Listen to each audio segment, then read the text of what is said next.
My framework for improving productivity without losing sanity has an acronym, W Master. The W comes first because it stands for well-being, which matters since it feeds into the other factors behind productivity. Life happens, so it's important not to be too hard on yourself. Not only that, but a healthy brain and mind will make things easier for you. Journaling is a great tool for questioning the validity of whatever you're thinking. Introspection, the act of examining one's thoughts, is more effective when you write or draw during the process, since you're giving yourself a visual of everything. Meditation and even affirmations complement that practice. Seriously, it's been shown that repetition is an effective persuasive strategy as long as the recipient isn't against the message. So, use the right affirmations for whatever situation you're in. Fortunately, I have many more tips to share in this segment of W Master alone, which relies on over 30 sources.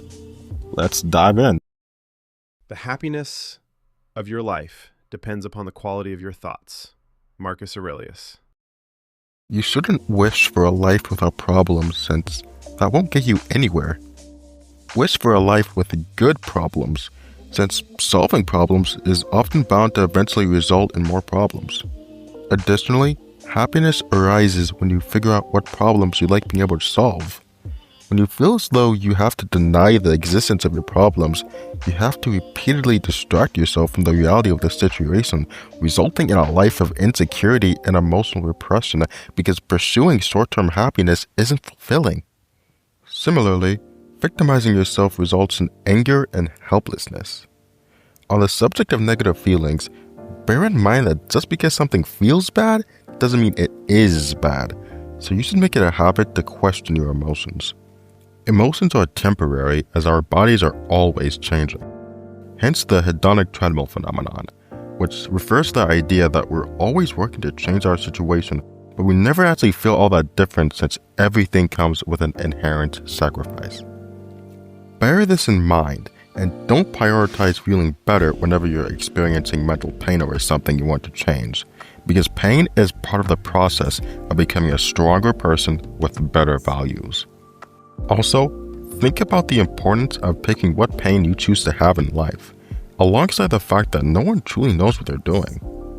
For those of you unfamiliar with Mark Manson's best-selling self-improvement book, The Subtle Art of Not Giving a Fuck encourages the reader to stop trying to be positive all the time so that we can truly become better, happier people. His lighthearted yet factual writing style, which can also be found in his popular blog, helped this book sell over 10 million copies. If you lack the motivation to make an important change in your life, do something, anything really, and then harness the reaction to that action as a way to begin motivating yourself. Mark Manson. If you suppress thoughts, then they'll come back stronger than before. An ironic rebound. Resisting temptations. This takes a lot of effort and it's ineffective. Training self-control as a muscle. There's little transfer between different self-control tasks. You need to develop a complex skill set to master self-control. Your beliefs about how self-control works become a self-fulfilling prophecy. If you think your willpower is limited, you'll feel depleted after exercising self-control. If you believe your willpower is unlimited, you'll feel energized by self-control tasks. You can gradually change your beliefs to become more unlimited. For optimal self-control, avoid foods with high sugar content. Instead, maintain a stable level of glucose in your blood by eating foods with a low glycemic index. Take plenty of exercise. This will improve glucose and oxygen supply to your brain and boost the volume of your frontal lobes, which are responsible for self-control. To preserve and restore self-control, maintain regular sleep habits and take naps when you're down on energy. On the flip side, hyperopia is not the same thing as extremely strong self-control. Rather, it's an excessive focus on the distant goal of being productive at all costs. The result of hyperopia is a lack of life satisfaction and often poor health. You can overcome hyperopia by pre-committing to indulgence, for example, buying vouchers, indulging after you've made a lot of effort at work, and making up functional alibi, meaning you emphasize the utilitarian value of objects rather than their hedonic qualities. Know that utilitarian means practical and hedonic means pleasurable. Break away from repeated negative thoughts by keeping in mind that no one is as upbeat as they may seem. Accept that it's alright to feel sucky sometimes, since that's just how life is, and no one is as concerned with your flaws and mistakes as you are. Of course, that's more easily said than done, since it's hard to know what we should care about in this day and age due to all the opportunities, information, and content we have access to, especially through social media, which prompts unhealthy comparison. Despite what the internet may suggest, desiring more positive experiences is actually a negative thing, while accepting one's negative experiences is a positive thing. This is known as the backwards law, and it arises because pursuing something reinforces the notion that you lack it in the first place. This can be a good thing though, since being open about your insecurities makes you a more confident person. Life is 10% what happens to you and 90% how you react to it. Charles R. Swindoll. Stop using self-criticism as motivation. After all, you'd be more willing to change for someone who's patient and provides actionable feedback than someone who provides unhelpful insults whenever you make a mistake. This is why it's important to get out of your head. In fact, it may also help to change your environment. But remember that consistently performing a certain task in the same environment strengthens the association between the two. This helps you get started with work and continue to do it. This is because of context-dependent memory, which means that the storage and retrieval of memory are influenced by the environment in which it was learned or remembered. Students can often make use of context-dependent memory by optimizing the location of their study sessions. If they know a test will be in a specific classroom or lecture hall, they might find that studying their materials in that location in the weeks leading up to the test will help boost their brain's ability to recall the information they're learning when they're taking the exam. Context-dependent memories can also be emotional. For example, does the smell of a certain meal always remind you of your grandmother? The environment around you, external context, or your inner state, like your mood or motivation, inner context, can both be cues for context-dependent memory. Research has found that it's not necessary to physically reinstate the environment for memory to benefit from context clues. Simply imagining the original context can be just as effective for recall as returning to it physically. Relatedly, state-dependent learning means that people can more easily recall information if they are in the same physical or emotional state they were in when they learned the information. In mood-dependent memory, mood is the same in memory encoding and recall. In mood-congruent memory, people are more likely to recall memories when they are in the same mood as the memory itself. Cognitive state can also affect memory recall. Matching motivational states at encoding and recall can affect memory. However, if other cues pull your attention away from the encoding context, matching context at encoding and recall ultimately may not improve your memory. To ensure that you can rely on context-specific memory, make sure the context you choose, whether it involves physical space, sound, smell, taste, or something else, will not be disrupted. We are what we repeatedly do. Excellence, then, is not an act, but a habit. Will Durant. Positive reinforcement refers to the introduction of a desirable or pleasant stimulus after a behavior. Positive reinforcement is most effective when the person or animal you're training is not given to bad behavior and is eager to please. It can even improve your bond at the same time. Although the other types of training are effective in the right context, there are unique benefits to positive reinforcement. Negative reinforcement and positive or negative punishment are the other types of training, by the way. In order of effectiveness, reinforcement can be natural, social, token, or tangible. Natural means it occurs as a direct result of the behavior. Social is approval from others. Token can be points or money. And tangible refers to rewards. Regarding natural reinforcement, that concept connects to how consistency is more dependable than relying on inspiration. Also note that positive reinforcement is easier and can be more effective in the long term. For maximum effectiveness, aim for at least 3 times more praise than discipline or corrective statements, with a ratio of 5:1 being ideal. Reinforcers are ideally consistent, immediate, in response to improvement but not perfection, pity, or a lack of motivation, paired with social reinforcement, and sincere. Once the reinforcer starts to lose effectiveness, consider replacing it, but avoid anything that's meant to be consumed since it's easy to lose interest in those rewards. Besides that, consider using intermittent reinforcement as soon as possible, meaning it's randomized whether or not you'll get a reward, and thus the activity isn't simply a way to receive the incentive.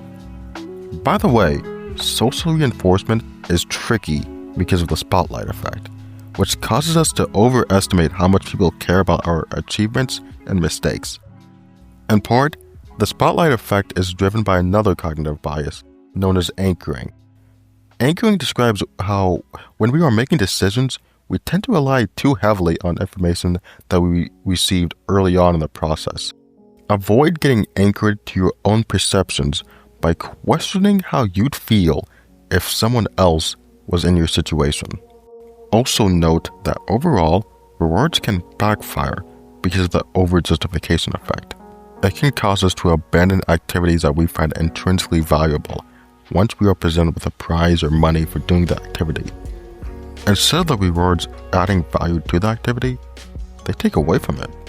This means that incentives are best for boring tasks, especially if they don't benefit us. Plus, rewards tied to the quality of performance have a better impact. In fact, rewards of unknown sizes are even more encouraging. However, the motivating uncertainty effect only occurs when we focus on the journey towards the reward and not when we focus on actually winning the reward.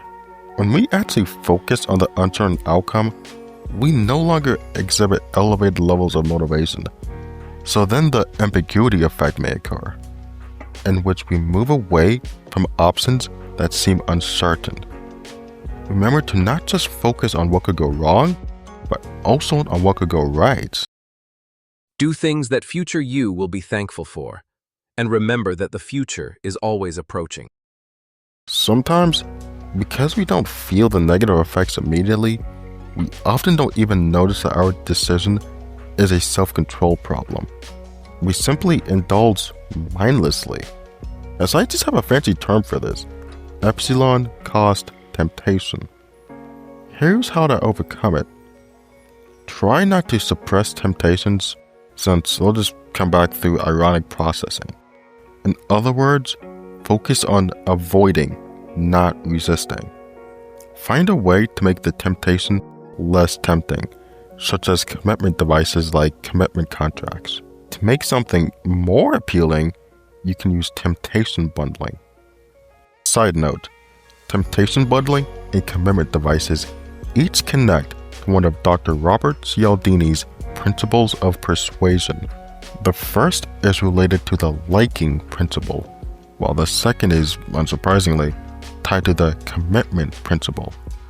Without drawing unnecessary attention to yourself, you can act upon your goals in a way that makes it so that others are aware of what you're doing.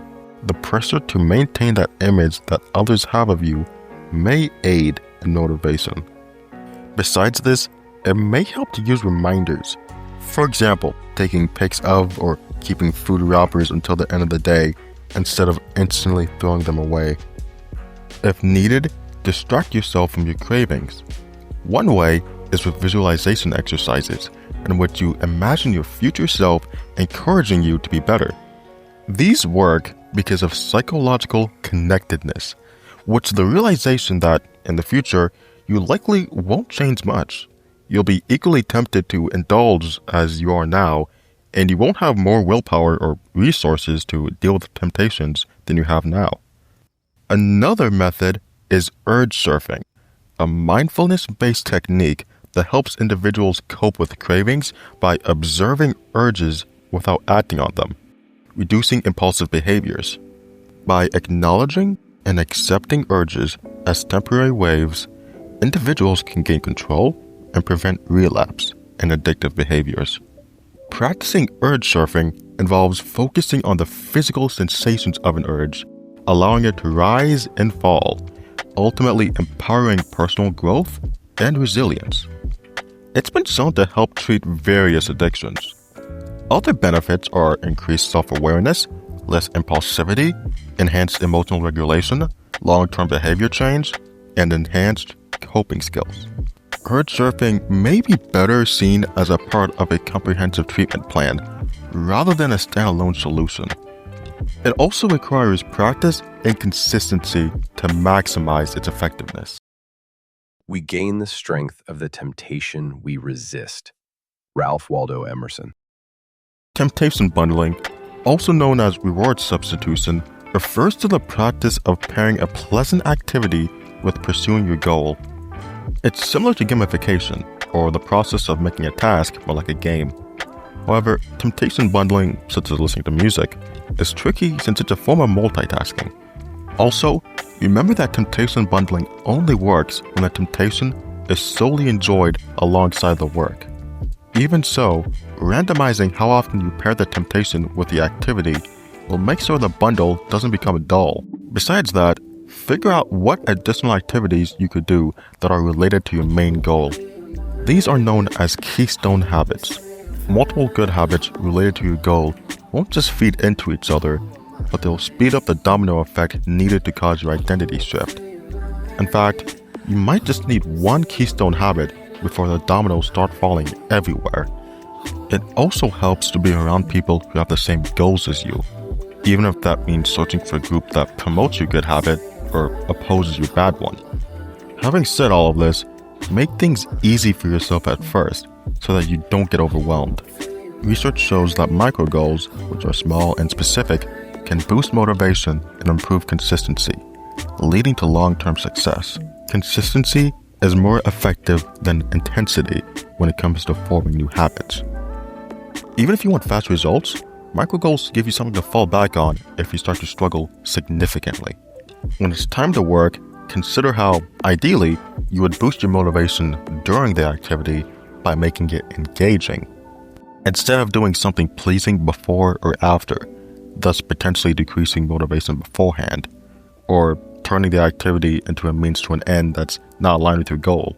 This is related to the concept of making rewards unpredictable, although a problematic means to an end may be as simple as focusing too much on maintaining a streak of days where you did the habit.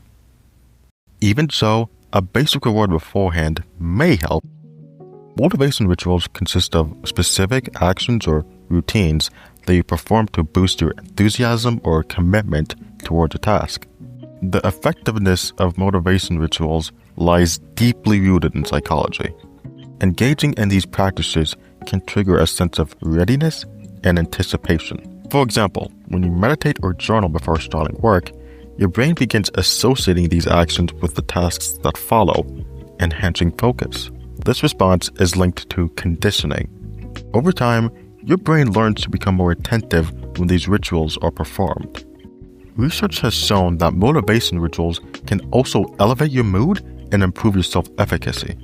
By taking deliberate actions that promote positivity, like setting intentions or practicing gratitude, you cultivate a mindset that is more resilient to challenges.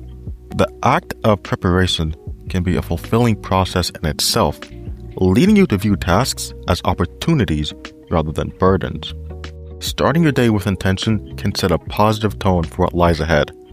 Morning motivation rituals can include meditation. A few moments of mindfulness can help clear your mind and increase focus. Journaling. Writing down your thoughts or setting goals for the day can provide clarity and direction. Exercise. Engaging in physical activity not only wakes up your body, but also releases endorphins, boosting your mood.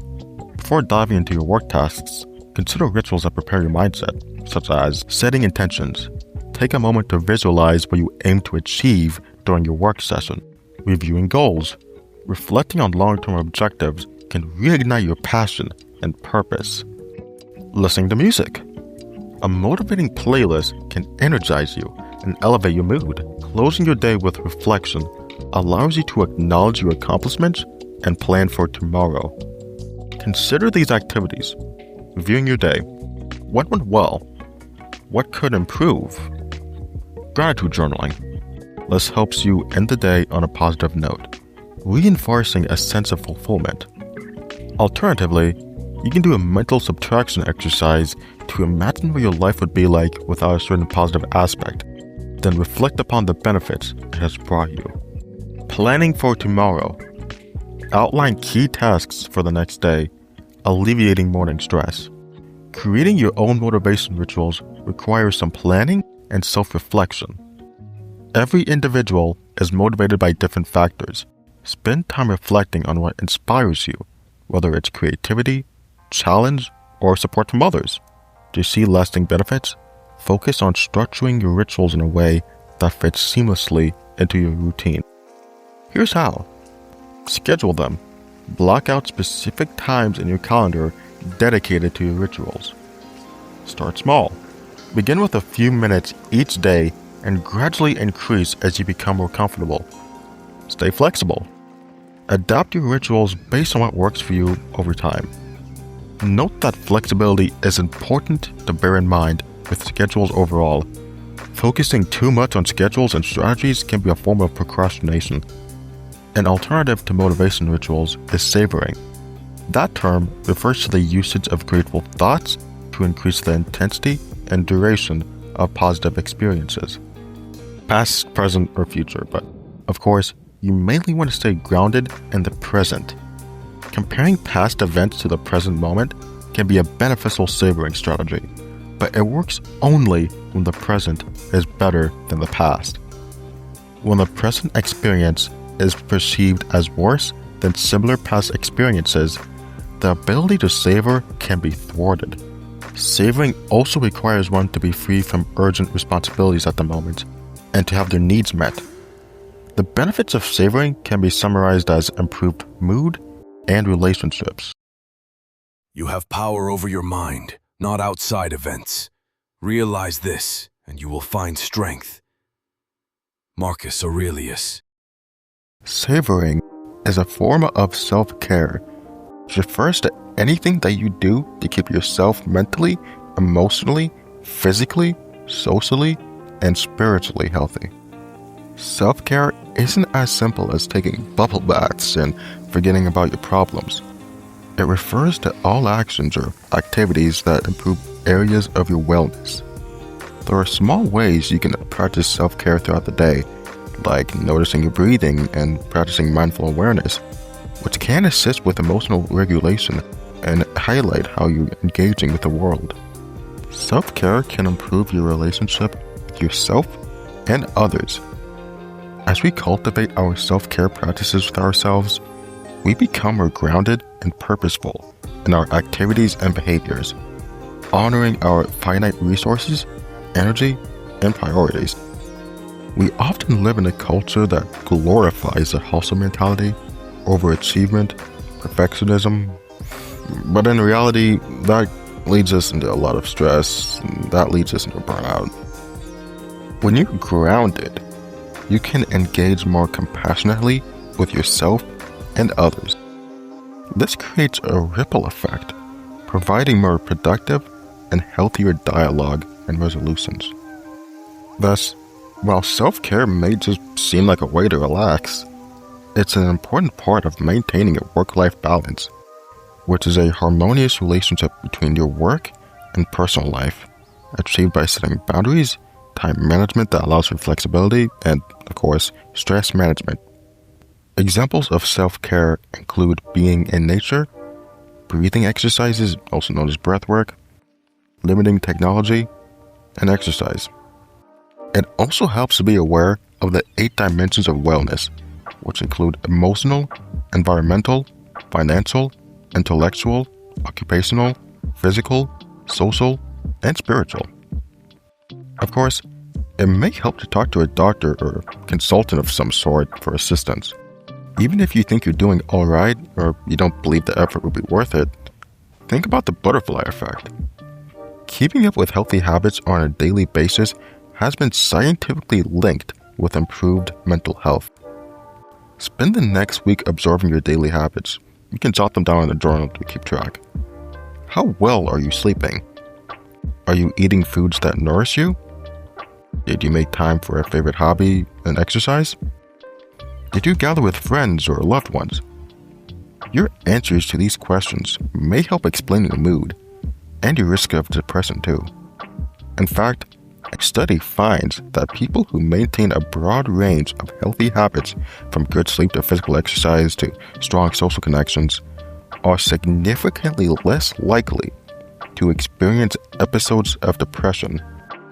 These habits, according to the study, cut depression risk by more than half. You don't even necessarily need to feel motivated to begin, according to the article. According to expert B.J. Fogg, author and behavior scientist at Stanford University, motivation is like a wave. It peaks and then it crashes. Motivation helps us figure out what we want to change, but it is unreliable. Using the steps of behavior design from Fogg's book, Tiny Habits, the Small Changes That Change Everything, you can create a plan for automatically inserting well-being into your daily routine. He advises that you should break down your goals. You may have heard that repetition is the most important thing for making habits. While practice helps you fine-tune what works, emotions create habits. People change by feeling good, not by feeling bad, Fogg writes in his book. Have compassion and kindness for yourself, for what you are able to do. Celebrate your progress. An important counterpoint to the power of small actions is that the butterfly effect doesn't completely dictate our destinies. There's nothing wrong with romanticizing your life, but when complex ideas are oversimplified to appeal to an online audience, it can sometimes do more harm than good.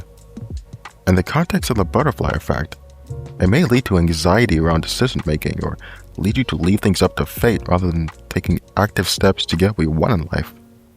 The butterfly effect, also known as chaos theory, was first introduced by American mathematician and meteorologist Edward Lorenz in 1972. The original intention clearly wasn't for the concept to be applied to our lives. Plus, the butterfly effect is not about guaranteeing a specific outcome, but rather about recognizing the unpredictability of the journey. This differentiates it from the domino effect or the ripple effect, which both suggest relatively predictable change. When the butterfly effect is misunderstood as a guarantee that small choices always have monumental consequences, it can lead to hyper-responsibility or magical thinking, which refers to the belief that thoughts or actions can have consequences that lack a logical link to their supposed cause. On the topic of bad reasoning, note that fallacies are mistaken beliefs used to improperly justify arguments, such as the bandwagon effect that causes us to prioritize popularity over evidence.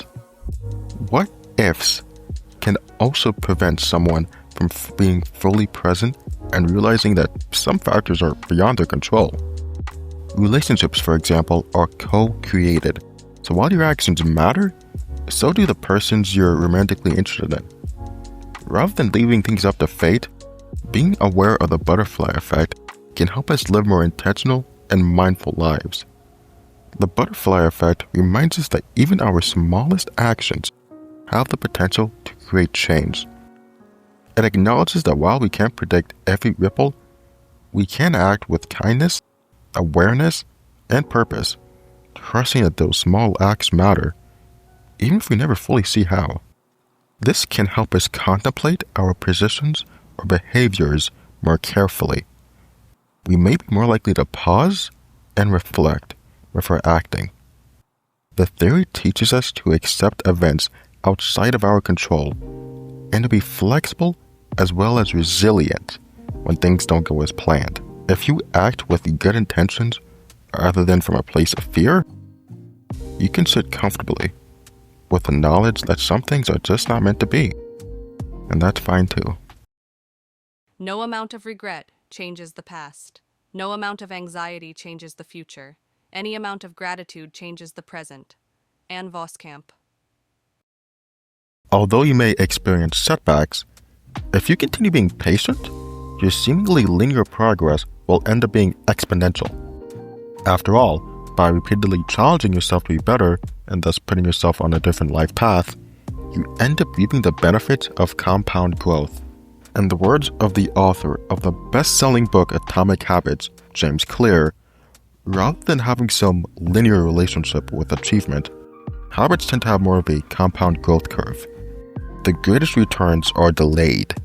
Temptation bundling and commitment devices are two helpful strategies that may enable you to get over the hump and build a habit that lasts. Habit trackers also aid in maintaining motivation, since they provide visual proof of the effort you've been making to change yourself or your life, alongside the progress you've achieved. On the topic of commitment, one thing you can do for yourself is pre-commit, meaning you schedule things related to your habits in advance. That way, you're encouraged to be consistent with your previous self. Of course, while challenges can be useful, don't push yourself too hard and risk losing motivation. If that does happen, reframe the situation as a learning experience. If you're struggling to dedicate yourself to something, consider how commitment actually grants you more freedom.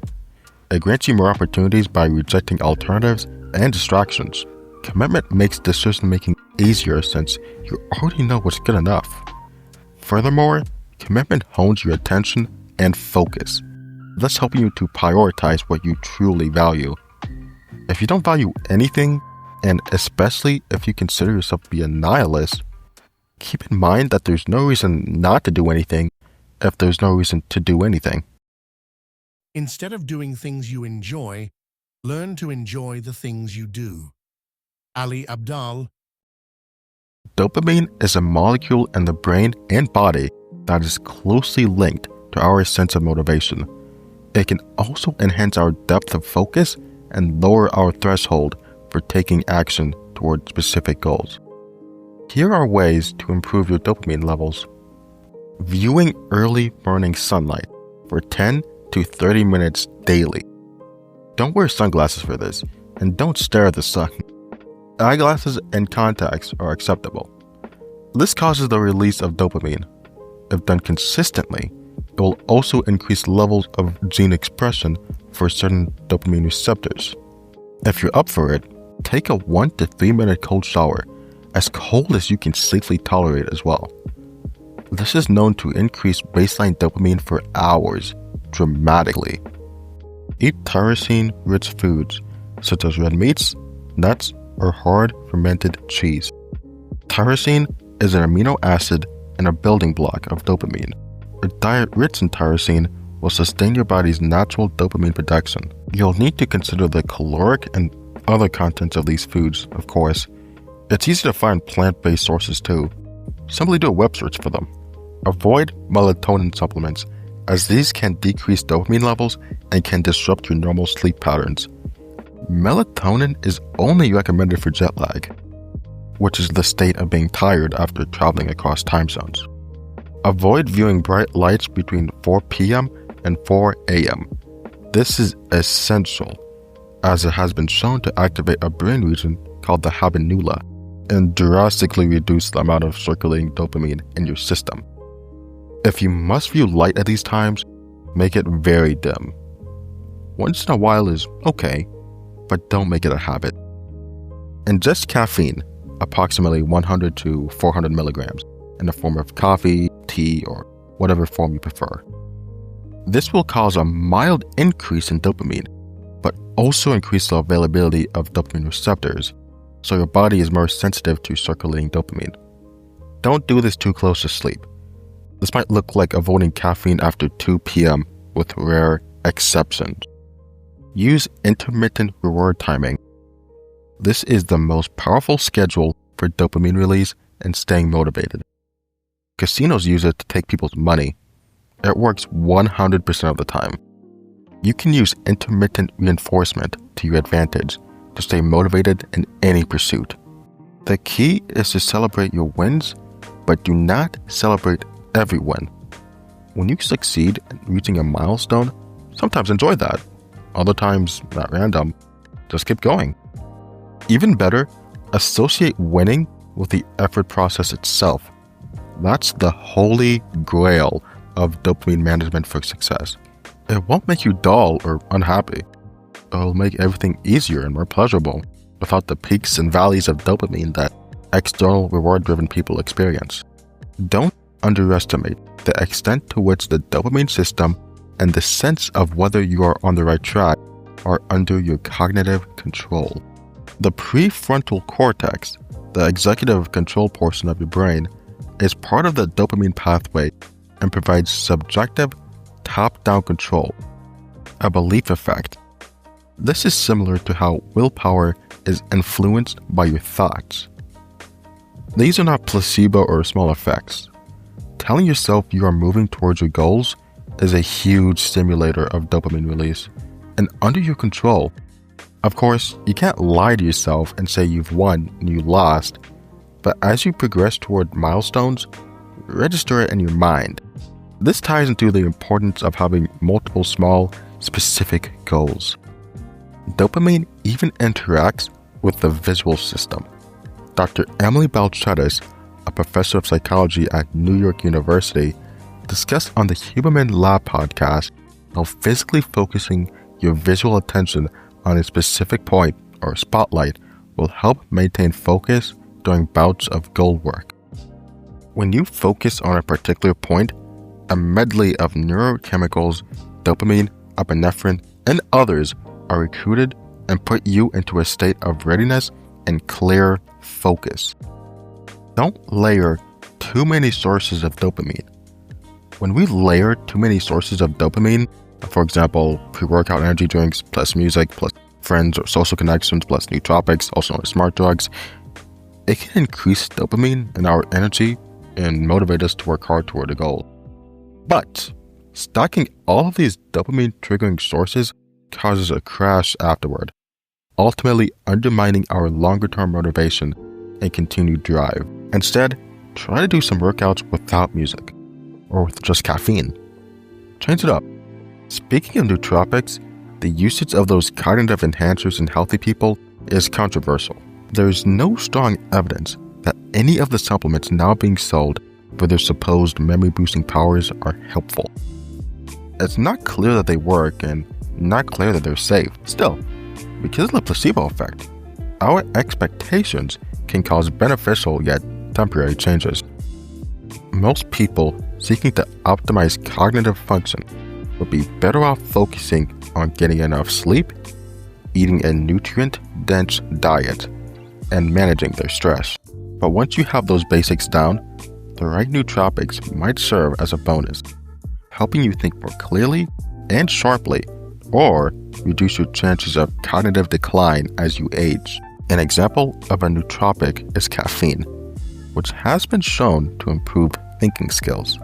If you're considering trying nootropic supplements, you should talk it over with your doctor first. But when it comes to taking supplements, you'll want your doctor to let you know about any health risks, like effects on any conditions you might have or medications you take. Keep in mind that although there are some studies on the topic, they tend to be small or limited to the impact on older adults.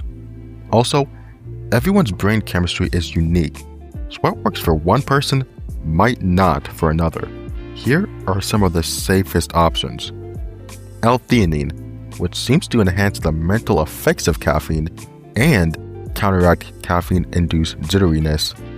Research has shown that combining caffeine and L-theanine may help you multitask better. The safest way to get this combo is by drinking pure green tea, which contains both caffeine and L-theanine. L-theanine can also be taken as a supplement, unlike caffeine, which is easy to overdose on. Another option is CDP choline. Often prescribed in Europe as a drug, CDP choline has been shown to help memory, at least in people who have dementia caused by vascular problems in the brain. There are no known side effects, so it's generally considered safe to try. You've likely heard of creatine, which helps build muscle mass. But studies have also found that it may improve reasoning skills and short-term memory in healthy people. Bacopa monnieri, also known as Brahmi, has been suggested by some to help the brain process information faster. It causes the branches of nerve cells, dendrites, to grow. This process takes some time. Expect to wait 4 to 6 weeks for results. While combining several of these supplements might seem like a good idea, and many formulas on the market do just that, most of the combos haven't been well studied. Instead, try 1 or 2 for a few months before stopping for a month. This is done so that you don't develop a tolerance to the nootropics, which would mean needing to take more of them to experience the same effect. As with any dietary supplements, you should also keep in mind that the FDA doesn't closely regulate nootropic supplements the way it does prescription drugs. Look for reputable brands and trust your body. If you notice any side effects or don't see an improvement in the expected time frame, it's wise to stop. On the topic of dopamine, the term dopamine detox describes something that isn't humanly possible. J.Folk himself admitted that it's just a catchy title and shouldn't be taken literally. But the concept of dopamine fasting took off on social media, and the unscientific name allowed it to morph into something else. Instead of being a repackaged, trendy version of cognitive behavioral therapy, it became an unscientific wellness fad. The actual solution is to set specific goals, implement replacement activities, and track progress. Tracking your progress is made easier when you break down goals into milestones. Because of the increased clarity, this practice also aids in motivation, which aids in consistency. There's a phenomenon called the Flywheel effect, in which persistent effort doesn't just move a heavy wheel, but allows the wheel to turn on its own due to the momentum. In nature, biologists have long understood the consequences of the winner effect as a kind of success flywheel. When rivals compete, there is a massive release of testosterone and dopamine in the brains of the animal who wins the challenge, while the loser experiences the exact opposite, an immediate decrease in testosterone and dopamine. The loser effect was adaptive in that it likely kept the loser of the challenge from being injured and showing up again to compete in challenges where it would be outranked. Success will continue to pull you towards success. Science demonstrates that the more one wins or loses, the more winning and losing actually affects them. Physiological changes in the brain after winning stimulate the production of more receptors for the hormones of winning, which means the effects of those hormones are increased, making the winner more sensitive to the win, and vice versa for the loser. The key is stacking small wins every day. No matter what your bigger goal is, you can manipulate your own biology in favor of helping you get there by celebrating all kinds of small wins throughout the day. They don't even necessarily have to relate to the bigger goal. But be warned. When we set goals that are too big or too difficult to achieve, that same flywheel can work against us. We suffer more in imagination than in reality. Seneca the Younger. Acetylcholine plays a role in memory, motivation, and intention. The nutrient choline, present in many foods, is a building block of acetylcholine. However, it is not clear whether consuming more choline can help boost levels of this neurotransmitter. Choline is present in beef liver, eggs, soybeans, and potatoes. The body needs certain amino acids to produce dopamine. Amino acids are present in protein-rich foods, such as meat, fish, and eggs. However, there is no evidence that suggests eating these foods makes a difference in dopamine levels, which are important for memory, learning, and behavior. There is no proven way to ensure that neurotransmitters are balanced and working correctly. However, consuming a nutritious diet, getting regular exercise, and stress management can help in some cases. Approaching things sincerely instead of too seriously makes life and work a lot more fun. Ali Abdal. One form of stress management is therapy.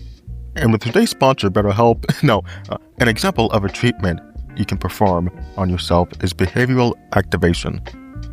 One of the main ways it's used is to increase pleasurable feelings and create a sense of meaning.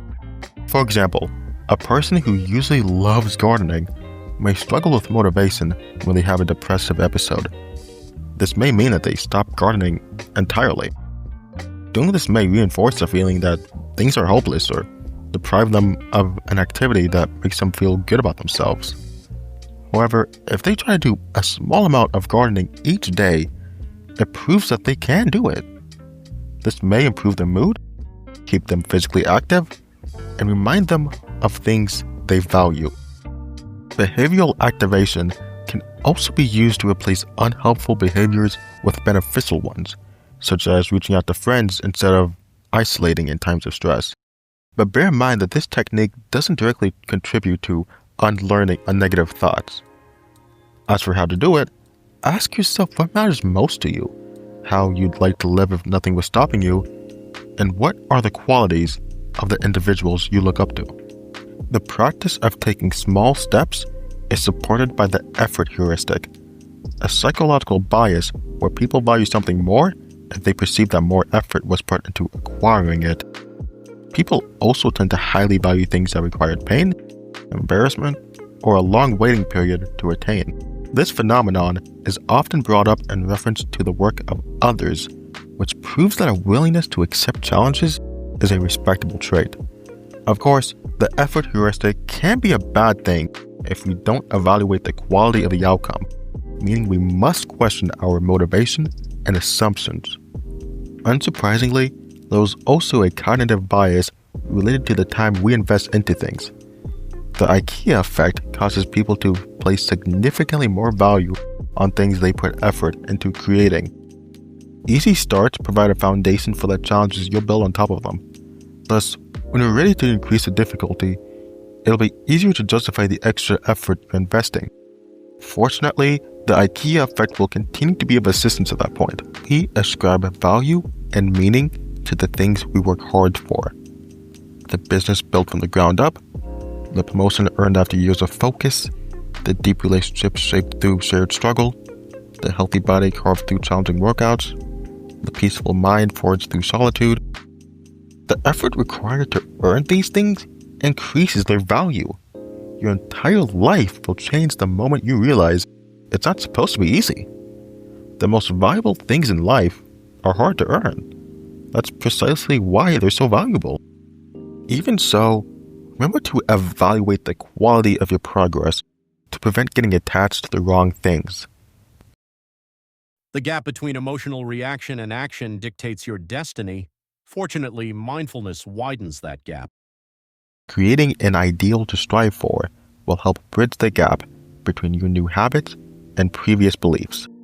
Keep in mind the importance of reflecting on how much your character changes over time.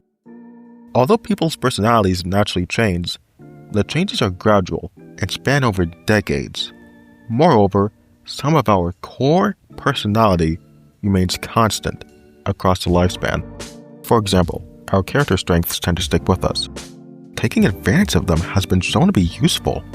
Consultants, executives, human resource professionals, and managers are now regularly weaving character strengths exercises to help their employees become more engaged, productive, and happy.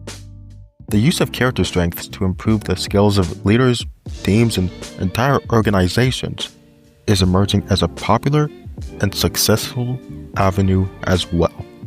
This can be taken a step further by having values-based goals, a practice backed by research on motivation and focus. It refers to the process of basing your goals on the qualities that you believe are important in life.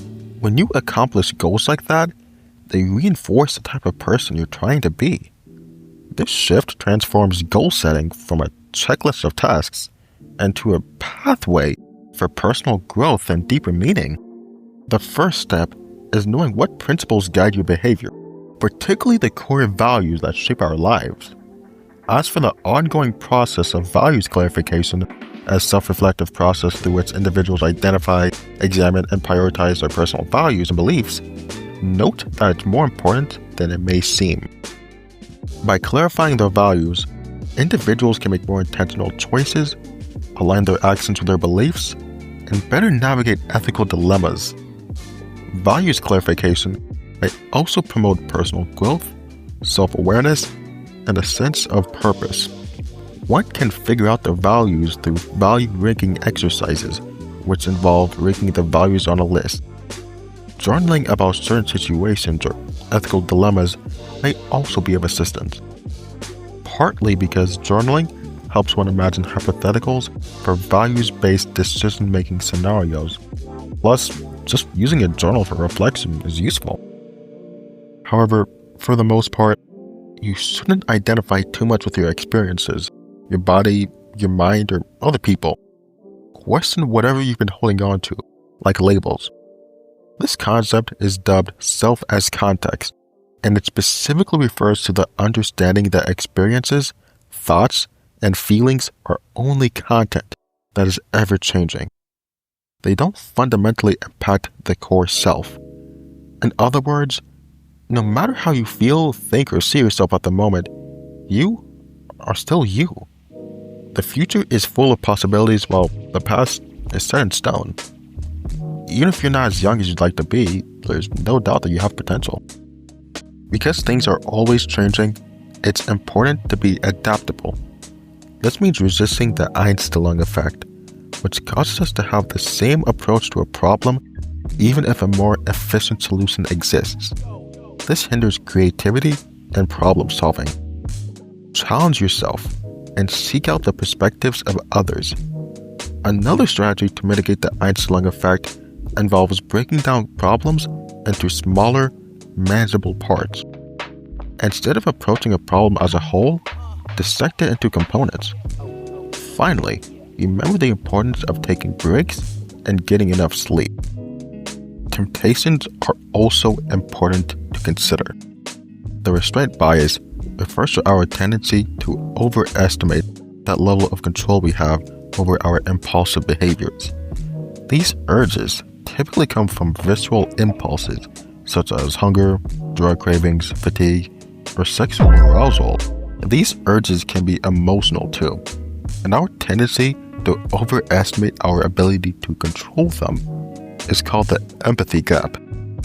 As for inaccurately predicting the wants and needs of our future selves, that's the projection bias. Honest self-reflection, such as through journaling, will help you combat all of these things. Having said all of this, perhaps you're not sure if change is needed. It's possible you're being influenced by the status quo bias, our preference for how things currently are. Funnily enough, there's also a seemingly contradictory psychological phenomenon dubbed the action bias, our tendency to do something instead of nothing, even if it's better to wait. While it's true that sometimes the default option is inaction, other times the default option involves deliberate effort. In other words, the status quo bias often causes the action bias rather than contradicts it. The primary cause of this is regret avoidance. Having more options to pick from doesn't always help either, since too many causes choice overload and thus inferior decision making. Even so, taking the time to evaluate the possibilities before you will help you figure out what to do next. This ties into how useful journaling is. Having an idol or even an alter ego can aid in improving your mindset. And here's why. Thinking of yourself as a separate entity, for example, Batman, can reduce anxiety while also kicking up some major benefits for your confidence and determination. Adopting an alter ego is an extreme form of self-distancing, which involves taking a step back from our immediate feelings. Even small shifts in perspective can help people to gain control of their emotions. Notably, Beyoncé and Adele both use the Batman effect to boost willpower. If you don't know whether or not having an idol will help, consider how encouraging it can be to hear someone explain why they're pursuing their goals. Another thing you can take advantage of to give yourself a motivational boost is the fresh start effect. It refers to the positive feeling we experience when temporal landmarks, such as the beginning of a new year, month, or week, help us mentally separate our past selves from our future potential. The fresh start effect is particularly potent at the start of the year and can serve as a catalyst for goal achievement and personal growth. This occurs because the passage of time creates enough psychological distance for us to feel like a different person. To sustain motivation throughout the year, break larger goals into smaller milestones. For example, treat the start of each month as an opportunity to review progress. The future belongs to those who believe in the beauty of their dreams. Eleanor Roosevelt. When we publicize our goal intentions and others acknowledge the awesomeness of such potential changes, we get our dopamine reward all at once. The more others admire our goals, the more dopamine rush we get, and the less likely we are to execute the future necessary actions to implement them. A study by the Dominican University of California divided participants into 5 groups. The first group had to think about their goals and rate them according to various factors, but not write them down. This group achieved a 43% overall success rate, or progressed at least part of the way to attaining their goals. The second group did the same, but this group wrote the goals down. The third group did the same as the second, but also wrote their action commitments down. The fourth group did all of that, and also shared their action commitments with a friend. The final group did everything the others did, but also sent their friends updates. This group had the highest success rate, at 76%. Why is a vivid, written description so important? It helps you to picture your goal, and this in turn makes you up to 1.4 times more likely to succeed than someone who didn't write anything down.